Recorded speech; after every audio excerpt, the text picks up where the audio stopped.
you so much for joining us. My name is Mary Cole. This is the Thriving Writers Podcast, and with me I have Gloria Chao. Hi, Author. thank you so much for having me. I'm so excited to be here. Thank you. Why don't you tell us a little bit about yourself? You are an author and you are making pivots in your career, which I love. I love talking to people who are sort of growing in new categories. But before all that, take it away.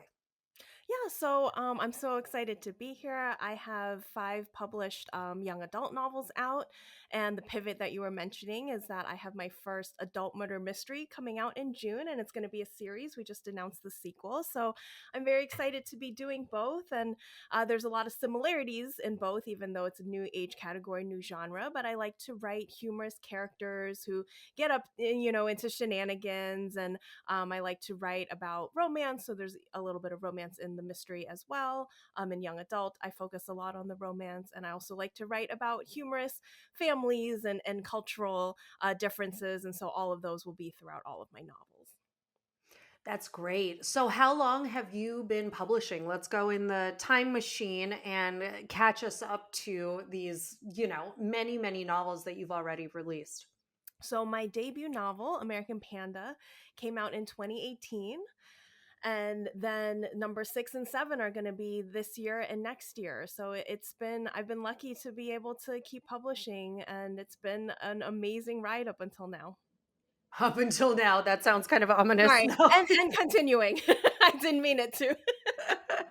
But you were not always a writer. You didn't emerge. Maybe your soul emerged as a writer, but for a while you told me when we were just chatting that you worked as a dentist. I did. So when I was in dental school, I was pretty miserable. It was very tough. I didn't love the work, and the only thing that got me through the day was reading. And that's when I really fell back in love with books. There was a big stretch there where I just didn't have time for reading. I forgot how much I loved it. And then that was when I fell in love with young adult books in particular as well. And I began reading a lot, and eventually I began writing. And at first it was just for myself. And then American Panda really ended up being my most autobiographical book, where it's about a girl who is a freshman at MIT, which is also where I went to college. And her parents want her to become a doctor, but she hates germs. And that was my experience in dental school. The funny part is, I discovered that in dental school. I still remember vividly there was a day where the entire topic for the entire day was infection control. And they spent the whole day telling us how many germs are everywhere. And it just completely changed my perspective. And I mean, dentistry, you get, people spit and blood and pus in your hair. And I just realized it affected me so much more than my classmates. And it was just a very tough fit for me. And you were already in the chute. I mean, I would Yes. imagine that a lot of your education was aiming in that direction. It's not like an elective where you're like, "Ooh, never mind." Right. I wish it was. That would have made it easier. Although sometimes I think maybe I wouldn't have found my way to writing without it, but could also just be cognitive dissonance where I'm trying to convince myself, it was You're like, worth all something. those thousands of dollars spent The on time this and like yeah. top-notch education. Yes. Yes. So you came into it through reading and were immediately drawn to young adult. And I have my pet theories, but what do you think it was about teen literature that you were kind of new adult aged at this point. Yes. So you weren't far outside of YA yourself. What do you think drew you to that age category? For reading, definitely, I just felt like young adult was doing something that other categories weren't. They were exploring topics that adult wasn't, and it was just so fast paced. You just fell right into the story, and I just love that. It was my favorite thing to read. The funny thing is, when I was writing American Panda, I actually had a very hard time figuring out the age category for it. Hmm. I knew that the character should be in college because high school was too young to be that concerned about your career. It wasn't Yeah. right around the corner. And so it just didn't make sense for the book I wanted to write. But at that time, it was about 2016 when I was querying and trying to get an agent, and there just weren't YA books that ended, they all ended in high school. So there were very few college books out. And so that made it very difficult. And I rewrote the book 3 times in 3 different age categories because I couldn't figure out how to make it work. And all the rejections I was getting from agents were saying, I don't know where this fits. A, adult women's fiction, that's a much older, and then young adult, we just can't make this work. And then new adult was kind of new, but then that kind of became something else in its entirety, and this just didn't fit. And it wasn't until my third rewrite, where I made her a freshman but she Mhm. was 17, that agents were open to that. But even when we went out on submission, there were editors saying, we just don't know how to market this. And I was lucky enough to find my editor who was willing to champion it. And she was like, I understand why you put it here. Let's give it a go. But it was such a brand new thing for them, which is funny because now I feel like there's an opposite. They're really pushing for that upper boundary, whereas back then it was just not done. This really does take me back because I've had the pleasure of kicking around this industry for a while, since about 2009. And so I saw the rise of the original new adult, right? And I was in some of those conversations with editors where it was like, no, it's high school only. And I mean, to this day, children's books, and YA is technically a Mhm. children's book category, they are very regimented in terms of word count, in terms of Yeah. protagonist age, but also in terms of those more ephemeral qualities such as voice and Hmm. content, right? Because high school freshman's life is worlds different from a college freshman's life, just in terms of Yes. frame of reference and identity and life experience and kind of available things that are going to be happening and even ability to be proactive in their own life, right? So it's not just the protagonist's age, right? But it Right. sounds like you got around it by having her maybe graduate high school early, your protagonist, so that you could put her in that, because you're right, high school kids, most of them aren't as concerned about their careers. So that's one of the ephemeral kind of content bits. You had to have your character more serious, more engaged with these bigger questions. But to thread that YA needle, at least at the time, you had to make her under 18. And now, to your point, the industry is changing again. I feel like YA is almost splitting into two camps. One with the where's the lighter YA that's not so much concerned with content, and one camp with the darker, steamier romance. This Yes. is also the camp that the 30 something moms are Yeah. also reading, you know? Yes, I agree. So, and then new adult now is what chick lit was in the 90s, I feel like. Yes. And the interesting part with American Panda was I always felt like it very squarely belonged in young adult because of the heart of it. And I understand that it is a different setting, but for me, I felt like that coming of age moment that was in so many young adult books came later for me because I did feel like I was a little bit more sheltered. And it wasn't until I Mm. reached college that I really had that eye opening experience that is featured so prominently. And so for me, it just made sense. I was like, of course, this character with a similar background to me has to have her coming of age moment later. And there just wasn't space for that at the time. And my editor understood that. And she said, of course she has to be in college for this. That makes sense. And so making her 17 almost played into that more. So that helps. But it was this interesting space that just hadn't been explored quite yet.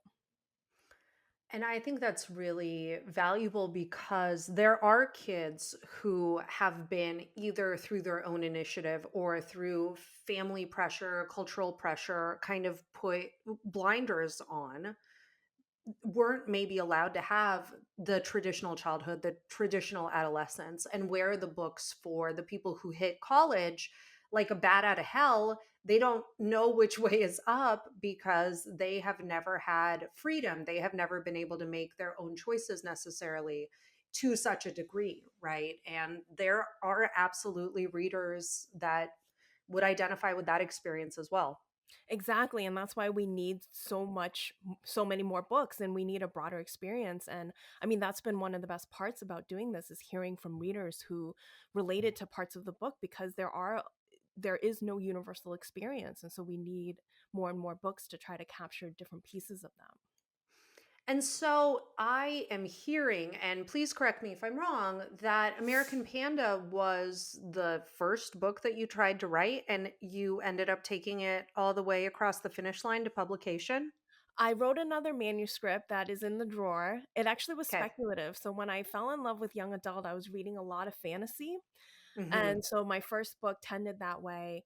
But then because of what I was experiencing at the time when I was changing careers, I was going through a really difficult situation. And that was why I wanted to write American Panda. And so I shifted gears and I focused on that. And I think that was just my most passionate project. And so it made sense to try to start with that one. That's really interesting. Are you going to dust off the drawer manuscript and go full romantasy on us? I don't think I'm gonna dust off the drawer manuscript, but I would love to pivot again in the future because I still do love reading and hopefully writing in the future, speculative or romantasy or one of those. Well, it seems like reading was a real safe harbor for you. Mhm. And by extension, writing became a safe harbor for you so that you would play in maybe a more fantasy or speculative framework. Just makes sense for how you maybe interface with reading and writing just in the broadest possible terms. Yeah, so when I come up with a book idea, I don't really think about age category or genre. I try to just think of something really fun that I want to explore, which is how the Ex Girlfriend Murder Club, the one that's coming out in June, came about, which surprised me because I love reading mystery, but I hadn't really thought about writing one before. But then this idea just popped into my head when I was brainstorming about these three girls who discover they're dating the same guy, and then they band together to get revenge. And in my head, I remember thinking, how do I up the stakes? And then I was like, what if he dies? And as soon as I thought of that, I was like, I want to see where this goes. I was like, of course they're gonna look the most suspicious. Yes. They have Perfect. motive. They just covered his apartment and all their DNA because they were pranking him. And so of course they have to solve the murder before they go down for it. And that was one of those ideas that once it hit, it didn't let me go. And I was like, I have to write this. And then when I thought about it, I was like, adult makes more sense. They have to be older. This relationships are more serious. And so it was just very natural for me. So I start with the idea and then I kind of figure out where it fits in. So I did prepare you for this ahead of time that I would be asking this question because a lot of writers do have questions about what this means, but it sounds like this is a very high concept idea, right? You said, I just understood it immediately. It didn't let me go. It just grabbed onto me. I really wanted to know what happens, right? And those are some of the things that we say when we talk about the term high concept, which is more of a marketing term, right? Sometimes it can be applied retroactively to an idea. What does it mean for you? I remember starting out and seeing that term everywhere and being like, what is this? What does it mean? So I completely understand the difficulty of grasping it. For me, it clicked a little bit more with my third book, Rent a Boyfriend. So that book is about a real practice that happens in a lot of Asian countries where people feel so much pressure to bring home the perfect significant other to introduce to their family that they will hire an actor to come and Mm, pretend to hmm. be the person that their family would approve of. And when I learned about this, my first thought was actually, I get it. I see why that would be easier. And realizing, that's probably not what everybody would think. And so I really wanted to write a book about it. I brought the practice here. I set it in a small Asian American community.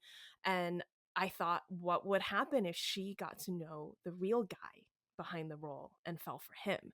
And so, she's just introduced him to her parents as an aspiring surgeon, and she's falling for the real guy who's a fake boyfriend who is an aspiring artist. And so obviously her life gets very complicated.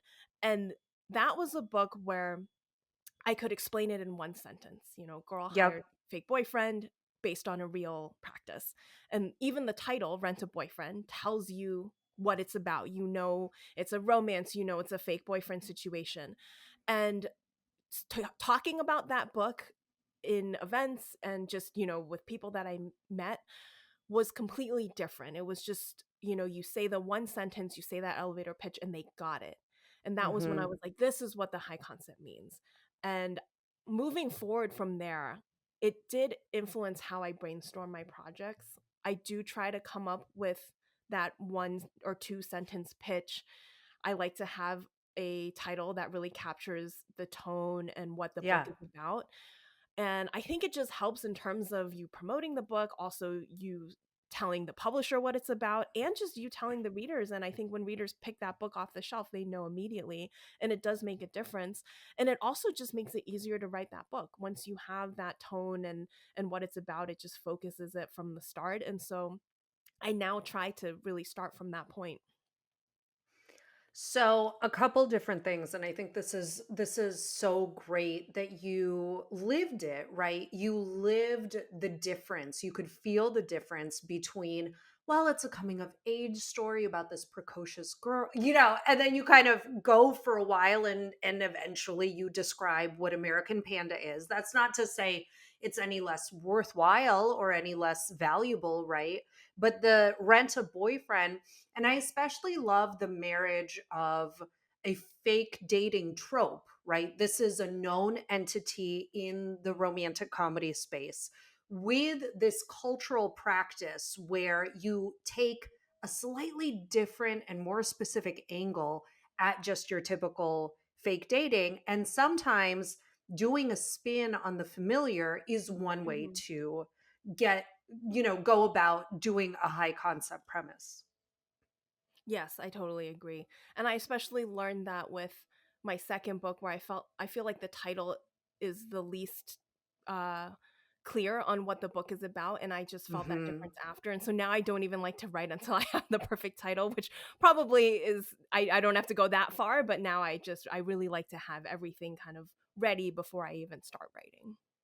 And we were talking about your upcoming June release, your first adult project. And I asked, oh, so is it like a Finley Donovan, which is an established series that has this kind of not slapsticky, but shenanigans, cozy, kind of more lighthearted vibe for a murder mystery, right? As opposed to something very serious, something noir, right? And so I feel like some writers hate the idea of comps because, first of all, on the one hand, I don't want it to seem like my idea is derivative of anything, right? On the other hand, it's like, well, how do I encapsulate and da da da da da? And if I compare myself to somebody else, will that make me look worse? People just get very in their heads about comps. But to your point about a high concept premise statement being useful to the author, but also to the acquisition stage with the publisher to the marketing stage, not just the publishers, marketing people pitching the project to their customers, but you pitching the project to your readers. Comps are just another tool for conveying maybe tone. Is it's a lighthearted murder mystery, right? There are shenanigans. That's what Finley Donovan says to me. And looking at your cover, looking at the cover copy and all of the marketing materials that exist for your adult release, that came through for me very, very clearly. And so I think that people get in their heads about high concept, but also comp titles. I understand that. I remember feeling very stressed about comps when I was querying. Part of the problem was there just weren't that many books that were similar back then. I mean, I couldn't find any other books to use, and I think that's part of it is it's just hard sometimes if you have something that's a little bit different. I think it's also hard if you just don't even know where to look for the comps. I think being in the industry makes it easier. You see the releases that are coming out. You're just more familiar with what's big and what's out Hmm. there, and you know where to look. And so I think that's a problem that does get a little easier once you're a little bit more in the industry. But being both in publishing and also I'm a screenwriter, and so Hollywood also loves comps. And I see the value in them because it is a very shorthand way that you can convey your book. And I think the way to get away from feeling like you're being derivative or taking something from books is it's never going to be exactly the same, right? But Yep. you can specify what it is similar about it. So, like for the Ex Girlfriend Murder Club, I think of it as is being similar to the Only Murders in the Building show in terms of the friendship that you have between the three main characters and the type of humor there is. But then I love using Finley Donovan as a comp because it's exactly what you said. It has that same shenanigans and feeling of adventure and lighthearted tone. I also love using the comp Vera Wong's Unsolicited Advice for Murderers as a comp. I love that one, and so I aim to have the same humor as that as well in the shenanigans. And so I think it's just a way to quickly tell people and also to have fans of those books think, oh, maybe I'll like this, which is true because as a reader, that helps when I see a book that mentions something that I liked about it, about one of the books I read. I'm like, oh, I want to pick this up and see if it's similar. And I think it's just a nice way to both tell readers and marketing, how where exactly your book can fit in. I really like the Only Murders in the Building because I think that they were thrown together, right? Yes, And same just with like this. these Yes, ex-girlfriends who never would have ordinarily exactly. probably hung out, who hated one another, in fact, at the So, and they beginning. have very different personalities, and so it's this very interesting dynamic that forms, but they're so bonded by this terrible thing that's happened, and the heart of the story really is about this beautiful friendship that forms between the three of them. I mean, the connection that grows from an alleged murder is, pretty tough to shake. Yes, yes. And so this is a series idea. It is. So the second book's going to come out June 2026. So the idea is that there is another murder. So in the first book, the girls have they make an enemy, and then in the Mm. second book, that enemy comes back looking for their help because they become accused of murder. So it's this funny idea that now, the person who was their adversary in the first book is now coming to them for help. Because I was going to say, you can only be thrown together, kind of fish out of water, odd friendship once, right? And then, then where do you take it? But I love pulling through somebody who made a cameo in the first book into a bigger role in the second Yeah. installment. That sounds really fun. And it's fun because you get to develop the characters more. So I'm deepening the friendship, and you get to know the main character's parents a little bit in the first one, and they have some very humorous scenes, and so I'm glad I'll be able to include them even more in the second one. So, this is an interesting question about kind of women's fiction. And because in YA, the character development, the character arcs are pretty profound. You are meeting a character who is very much still in flux and will continue to be in flux for many, many years. Let's face it. With a series, especially with an adult character, the changes that the characters go through are maybe more incremental or they feel less life changingly profound, right? Especially since this is not like a literary character portfolio where it is all about the character's kind of deep experience. This is an internal journey, but also largely an external journey. Was it different to write a character arc for adults and then a character arc across multiple installments? That's a really great question. Surprisingly, the adult and young adult difference was not as big as I would have guessed. I explore similar themes. I mean, you are coming of age all the time, right? You're struggling with Yeah. different things at all different points in our lives. It's just young adult feels a little bit more profound because you're kind of seeing the world for the first time with new eyes. But you can have that at different points in your life as well, including when you thought you were in love with this guy who treated you very well. And I mean, there's a reason these girls were with him. And then you suddenly see this other side of him and you think about how that would turn your world upside down and how you have to almost reshape everything you thought you knew. And you're questioning who you trust. And you're even questioning, can I trust these? Like the new people, and how do I solve this murder? How do I trust anyone who's coming into my life? And so the main characters go on this huge journey as well that in some ways feels even bigger. It's just different at different points in our lives. And so I'm still exploring similar themes. I'm still exploring, trying to figure out your career, which in some ways the stakes feel higher now, right? They're already in it. They have to make money. And also with family, there are struggles the mom in this book was very fun to write. So she sends the main character all these ridiculous things because she's single. She'll send, she sends a step stool because she's like, you don't have a man to reach up high for you, and a George Foreman grill because there's no man to grill for you. And she even sends her a life alert because she's like, you're single. What if you fall down and you can't get up? And so she has to deal Mom.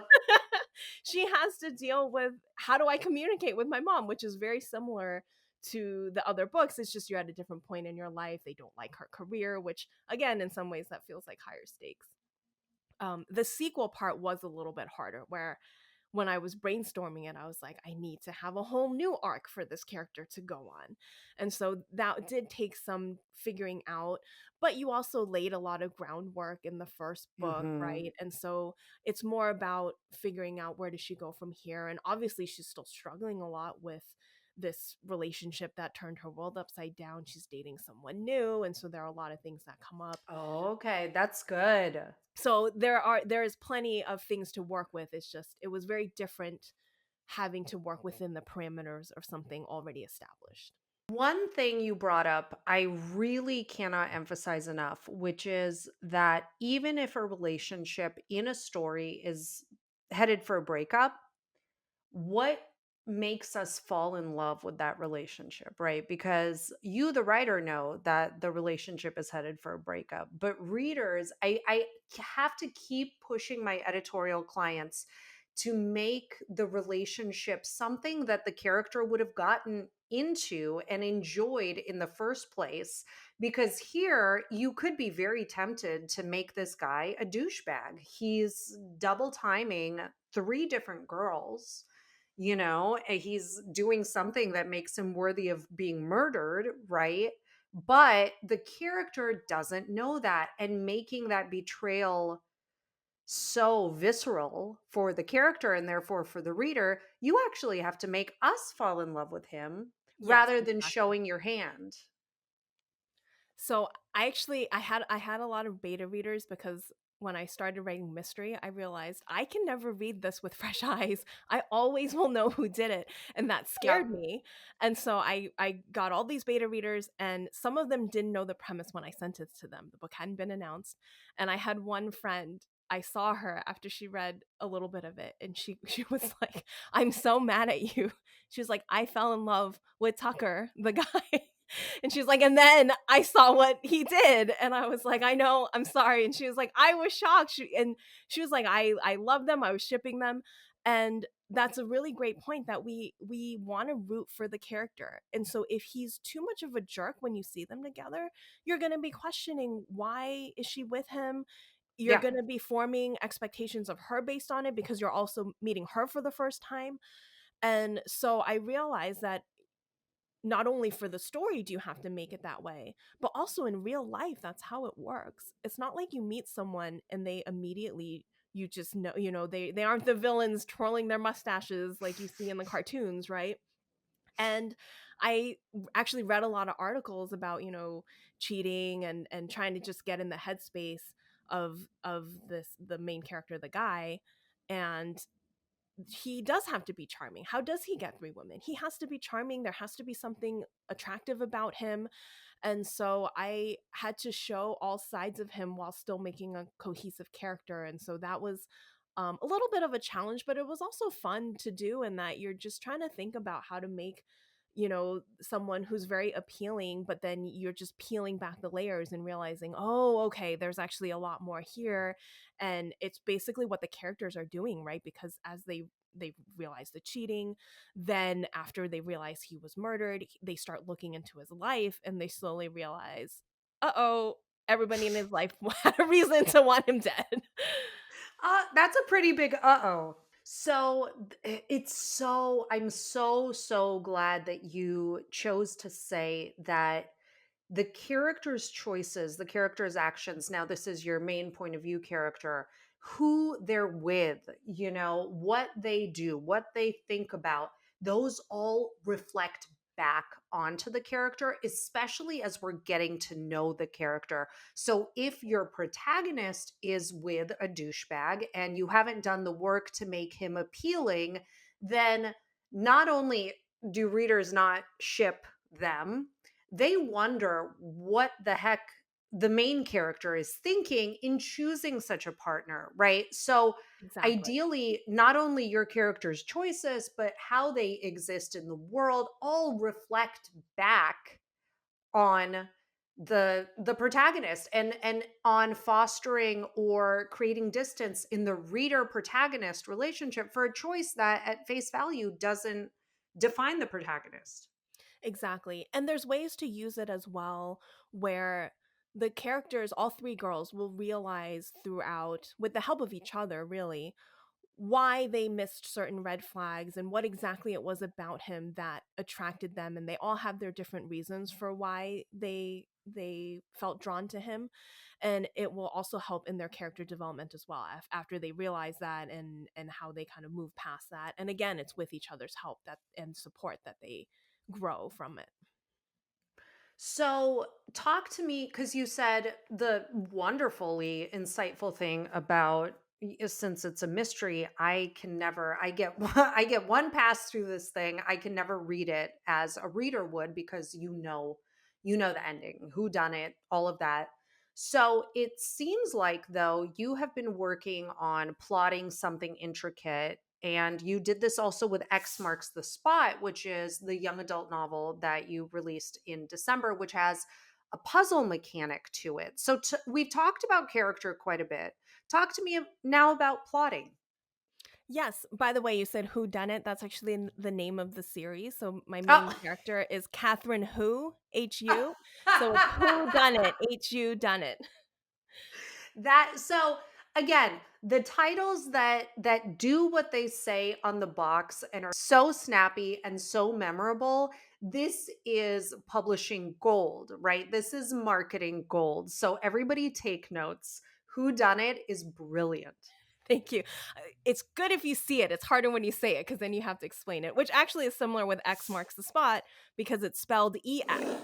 But again, I guess with books, you see it more than you're saying it. So, X Marks the Spot is a book about a girl who discovers in her strange grandfather's will a puzzle. And that puzzle is going to send her on an inheritance hunt through Taiwan. And it's also going to force her to work with her ex, who it turns out there's a lot of family history there that neither of them know about. Oh, interesting. And so this has romance, it has a treasure hunt, it has it's my love letter to Taiwan, which is where my family's from, and it's also my love letter to puzzles and games and puns. So the puzzle component of it was very intricate where I was very ambitious when I set out to write this. So I knew I wanted the puzzles and the hunt to relate to each other. I wanted there to be an overall theme. I wanted there to be messages through the puzzles that the grandfather is telling the main character Gemma. So she doesn't know him at all, and he's trying to tell her about his life through these puzzles because it's the only way he knows how to communicate. And then I knew I wanted this puzzle to interact with other parts of the story. So there was a lot I wanted to accomplish, and then obviously the intricate details of each puzzle had to somehow work with all of that. And so this one took a lot more outlining, also because there were so many different parts. So we have the treasure hunt, the romance, all, and then the way that the character gets to Taiwan is through a summer program. And so there's this really big fun cast that they're interacting with, but then there's also scenes with the summer program. And so in some ways this felt like my most ambitious book where there were just so many moving pieces. And before this book, I would say I would plot the big beats in the book, but I really just would kind of have, just pants the rest of it. If you're not familiar, we have plotting and pantsing where you fly by the seat of your pants. And I do love the magical moments you have when you're pantsing, where you come up with something that is really exciting and ties into other things. And it almost feels like magic when that happens. It's And fresh. You didn't yes, plan yes. it. You made the preconditions for it, but it just popped out of nowhere. It's magic. And for me, I think that's where some of my favorite moments in the books come from is when that comes, you're just inspired, you're so into the story, you come up with something that you wouldn't have thought of just kind of looking at it from a more overhead view. But then with this one, I really had to plot it out. So Before, I kind of would have the big beats with the character arcs. I always need to know where my character starts and where they're going and kind of that midpoint and what is going to cause them to Mhm. change. For this, I not only needed to know that, I basically outlined all the scenes. I knew exactly where they were going next and exactly what puzzle was going to be where. And in some ways, it made it easier to write once that was done, but it was obviously more difficult getting to that point where I was ready to draft. So I'm imagining like the glass onion, the literal puzzle box and all of the different how do you hold all of that in your head, and did you end up bringing maybe an element of plantsing to it, which is a combination of plotting and pantsing, right? When did your best laid plans change over the course of the writing of it? Surprisingly, this one didn't. Right before I sold this one on proposal, so I had about 100 pages. And Great. before I drafted the rest of it, I took about a week to plan out all the details of the puzzles. And that actually didn't really change. And then, yeah, I really stuck to what I had laid out, which is surprising. But I think for this one, I almost needed to, similar to how a mystery works, where it's just so intricate. If you change one thing, it changes a lot of other things. So I took the Mhm. time Mhm. beforehand to make sure things were working before I even attempted to start writing it. And did you find you were outlining more for the adult mystery? The first one, I almost feel like that wrote itself. It just felt so that was one of those magical books that I don't know if I'll ever have again. And then for the sequel, the mystery was a very different kind of mystery. It was Mm. more intricate with more details. And I just finished drafting that now. And that one I had to plot out a little bit differently. And that one did change a little bit more, where I think I'm going to have to go back and I'm going to rewrite the ending and rewrite some of the details. So I think it's just very different per book. Nobody wants to hear this, I think. So we apologize for being the bearers of bad news. But every book kind of teaches us how to write it. And I have clients, I have writers who come to me and they're like, I want to figure out the formula, right? And there are formulas like the Save the Cat beat sheet and kind of different frameworks and whatever. But no, they want to figure out their personal formula for this is how I write a scene, this is how I write an outline, this is how I write a character arc, right? Unfortunately, it changes from project to project. Sometimes it changes in the middle of a project, but it also changes based on who you are as a writer coming to a specific project at a specific time. I will So say nothing is set in stone. I will say the good news is that there are some books that are easier as well, where it just comes out of you pretty close to how you envisioned it. And so there's good and there's bad, right? Some books are a little bit harder, some books are a little bit easier. I have personally found that when I'm stuck on something, it usually means there's a problem and I need to fix it before I can move on. And the hardest part for me is giving myself the freedom and patience to do that, where I feel bad if I have a day where I'm just brainstorming and I don't write any words down and I haven't figured out the solution. But I always tell myself that's part of it. You need that time. Once you figure it out, it will go very quickly. It's just this is part of it and you have to give yourself that couple days, sometimes even weeks to figure it out. And I think knowing that helps because the worst part is staring at that screen and thinking I'm not doing anything, but if you realize I am doing something, it does help. You and I are very similar in that regard in terms of what's the deliverable? What did you get done? Show me the word count, and we really have to kind of train ourselves that back brain thinking, or heaven forbid, just existing in the world as a creative person is also part of the work. It's not just about the word count on the page, because sometimes we need the space and kind of the grace to figure the problem out a different way. I've also realized that even if you know the solution, sometimes you have to sit with it longer to be ready to execute it too, which I found actually just yesterday where I solved something in the sequel and I was all excited to write it, but when I actually sat down, I was like, I'm just not feeling it right now.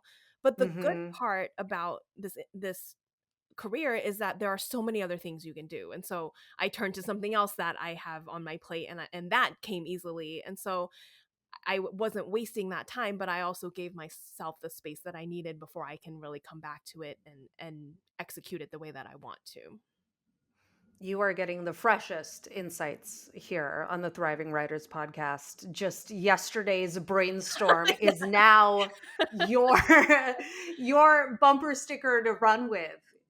I think that's really interesting. So how do you check in with yourself? What to you indicates readiness to tackle something? It took many books to learn my own process, but now there's just a bit of a gut feeling. But really, it's just when you sit down, if things are flowing or not.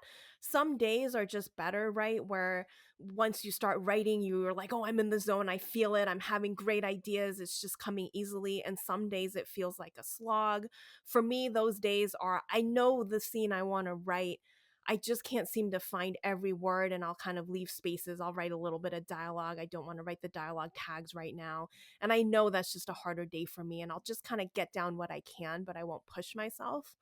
And then when it's a good writing day, filling those blanks in is so quick. It just there's no point in pushing it on a day where I know it will take so much more effort to get it done. I think leaving brackets, leaving notes to self, sometimes that is the most humane thing that you can do for yourself instead of, like you were saying, forcing it. So there's an element of kind of self observation as you're writing, you float above yourself or whatever, you float inside your own head and you monitor what's going on. And it's perfectly okay. So some writers, they get stuck on, let's say, chapter 5, and they cannot move forward until they solve whatever problem it is. Well, throw some brackets there. Do a little synopsis of what that chapter is going to be and kind of move on. And it sounds like you can hop around based on what you're experiencing, where you are on a particular day. Actually, only a little bit. I'm a very linear writer. I do not like to move very far forward if I have a gap. For me, I write a lot of inside jokes into my books for my readers. I like to call back on things. I like to just use, I mean, everything you write can be used again, right? And you should be Mhm. developing your character and plot in every single scene. And so I usually will not go too far forward because I worry about it's probably a bit of a hang up of mine that I should get over, but I just worry about what I'm missing and I don't want to I want to have everything fleshed out so that I can get the best next chapter.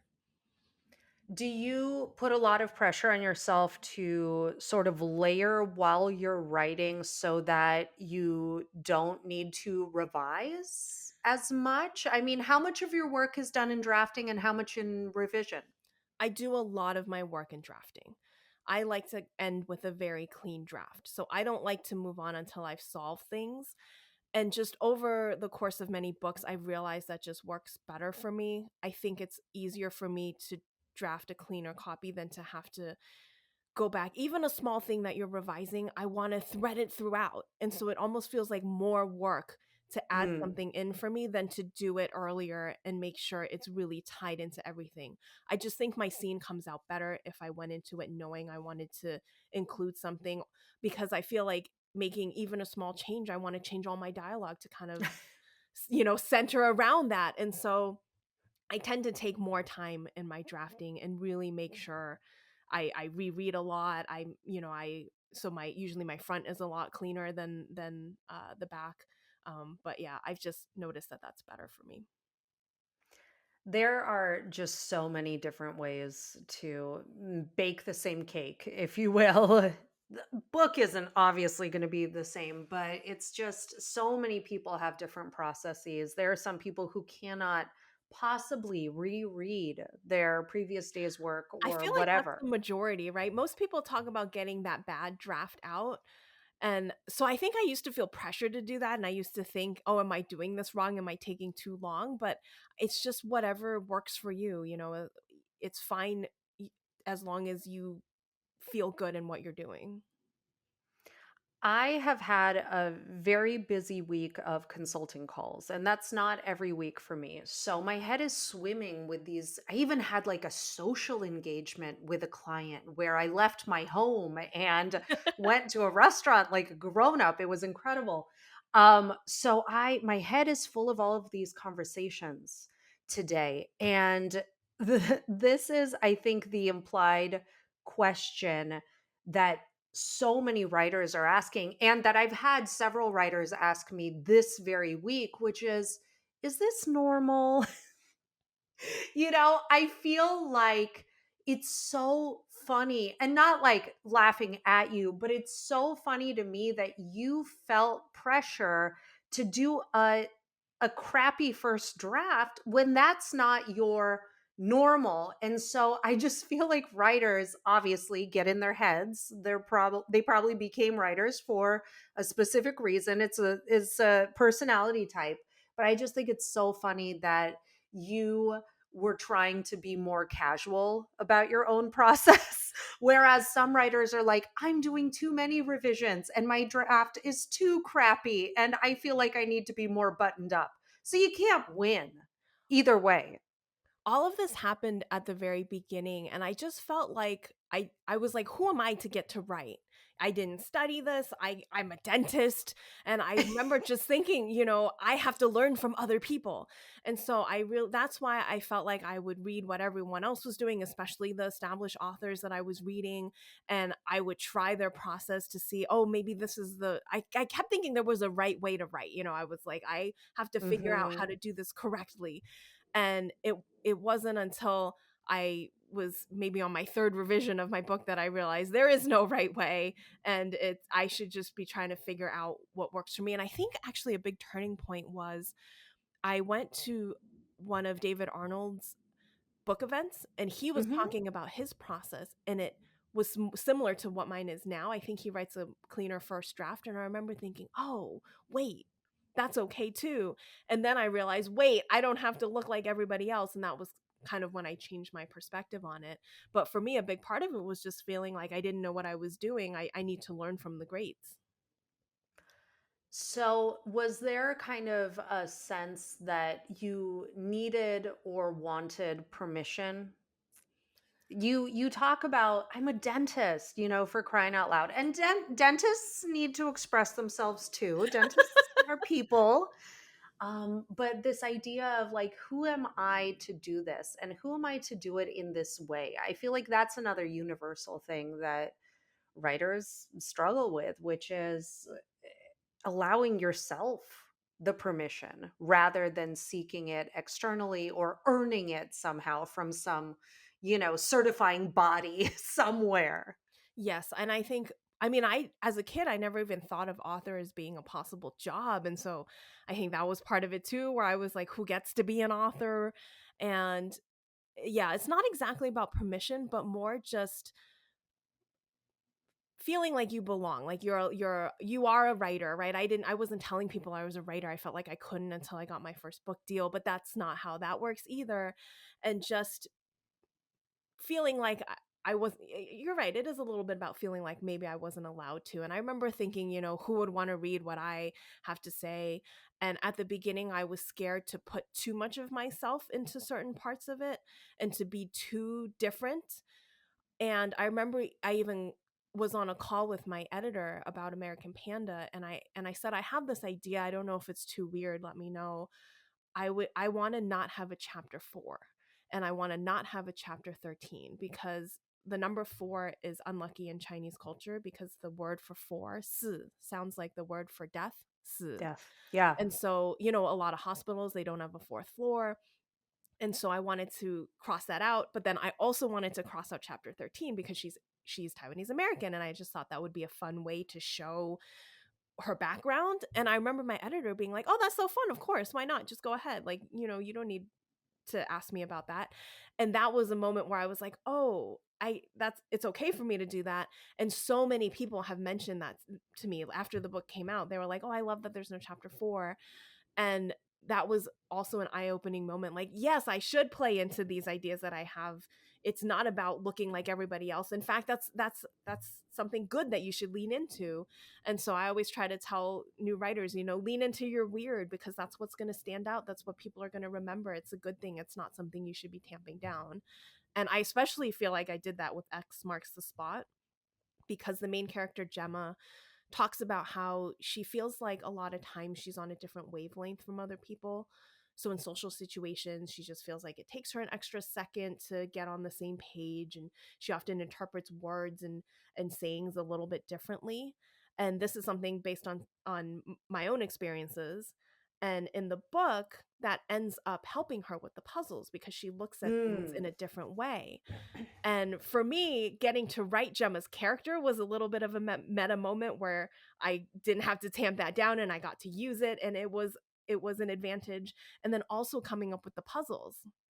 It was very easy for me to look at these words and especially Chinese characters in a different way, and just because that's how I naturally did it. And so it was the first time that really felt like it was something, I owned my weird. I owned something that was different about me that was useful.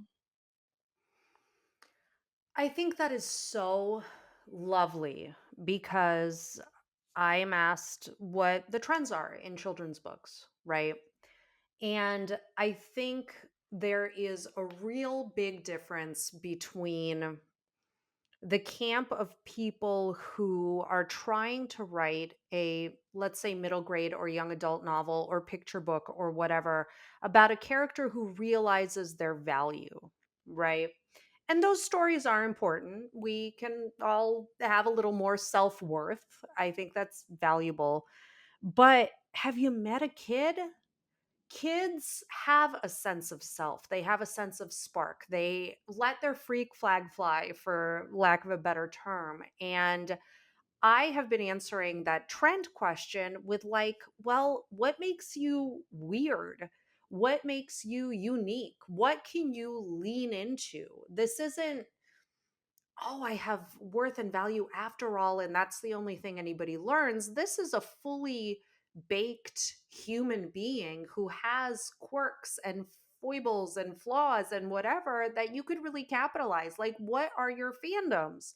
What are you into? You say the puzzle making was really interesting for you to dig more into. But it's just like, it's that old quote about, don't ask what the world needs. The world needs people who have come alive, right? It's just, I think owning your weird and owning parts of yourself and transmitting those goes back to what you were saying earlier, which is we need fiction that reflects everybody's experience. And you struggle to find comp titles for American Panda because, let's face it, there were fewer books that represented your demographic or your identity or your cultural heritage or your experience at that time. And so the more specific you can be, the more exacting you can be in terms of character identity, the more of yourself that you can bring to the page. These are all great things in the current climate.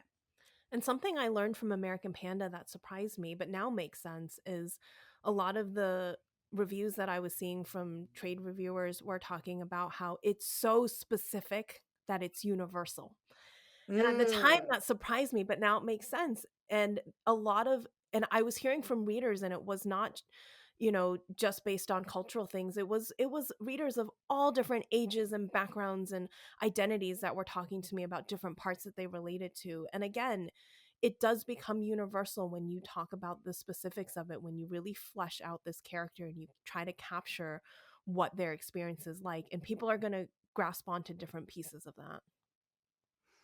So you were I think being a little slower to respond to something is such like a beautiful characterizing detail, right? That nobody ever, when you're filling out your character worksheet and it's like, favorite song and favorite color, like none of that stuff matters.